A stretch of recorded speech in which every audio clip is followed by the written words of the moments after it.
So you hinted at it earlier, but what are the benefits of having a cool roof? This is kind of a layered answer because the benefits of cool roofs, we've already talked about the very basic, which is keep your surface cooler, keep the inside of your building cooler. But this cooling of the interior of the building can kind of have a chain reaction in several different areas. So first of all, if the interior of your building is cooler, that means you may not need to use as much air conditioning. So on the one hand, that can save you money. If you're using less AC, you're going to see a reduction in your energy bill. On the other hand, you also will be reducing your energy consumption. So if you're using less electricity, not only are you saving money, but you're also contributing to reductions in energy generation, which can have myriad benefits. If you live or you own a building that doesn't have air conditioning, you also can see a benefit by keeping your temperatures cooler to improve occupant comfort, especially during a heat wave where heat illness or even death can be a really big risk. Sarah, I think, briefly mentioned this earlier, but in northern climates, like where we live in the Pacific Northwest, we're seeing a lot more heat waves, and we're seeing a lot of buildings that don't have air conditioning because historically they haven't had to. So this is just another tool in your toolbox to help you be prepared when those heat waves do hit.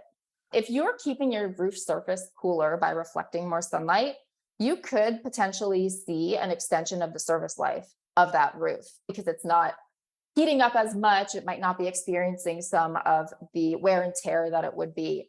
Likewise, your AC unit, if you're not using it as much, you could potentially see a longer service life.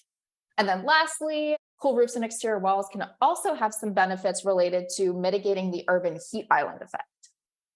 Very cool. Let's slide right into that. What is the urban heat island effect? Yeah, so the urban heat island effect, or UHI effect, is a phenomenon where urban areas, so notably cities, are a lot hotter than outlying areas because there's a higher concentration of dark impervious surfaces like roads and parking lots, roofs and walls, combined with a lack of trees and green space. Additionally, in a lot of our urban areas here in the US, we have a lot of tall buildings, right? We have like a concentration of skyscrapers, essentially, that block or slow the movement of air. So in the research world, we call these urban canyons. And so they help contribute to the formation of heat islands within these built up metropolitan areas.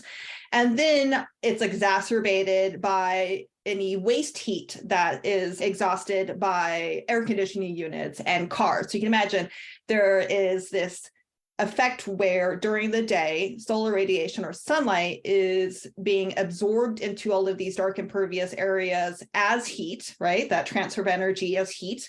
And then you're getting more heat added by all the cars and buses driving around, and then all the air conditioning units that are running during hot times of the year. So it just kind of creates this little like snow globe of heat. So according to the United States Environmental Protection Area, daytime temperatures in cities can be up to 7 degrees Fahrenheit hotter than outlying areas. So think about rural or even suburban areas where there might be a lot more parks and trees. And then importantly, nighttime temperatures are higher, about 2 to 5 degrees higher at night. And nighttime is the opportunity that cities and communities have to release any of that heat that's been absorbed during the day. So that's your chance to kind of like cool down, reset your body. The UHI effect is reducing this ability for cities to cool down efficiently at nighttime.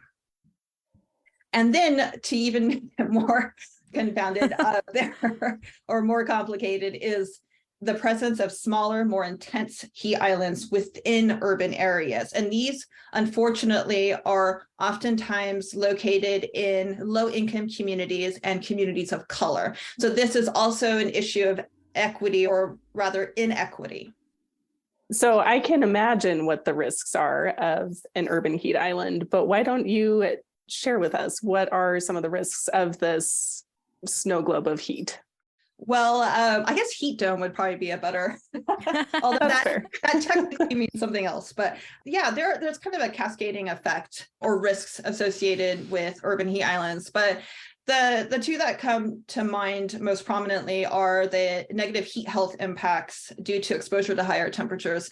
For example, somebody with respiratory illness like asthma can see an increase in terms of negative health results because high heat increases the production of ground level ozone. And ground level ozone can cause respiratory complications, but also just heat exposure in general can have a negative impact on a lot of other types of illnesses, especially when you have a combination of high heat or high temperatures and humidity. That's where you really have this dangerous combination, and the adverse impacts on health are really, really seen. And unfortunately, climate change is exacerbating the urban heat island effect and making cities hotter. If your roof needs answers, subscribe now to the AskARoofer podcast. We've got your questions covered, one episode at a time. Go to AskARoofer.com to submit your questions and learn more. Stay tuned and keep those questions coming.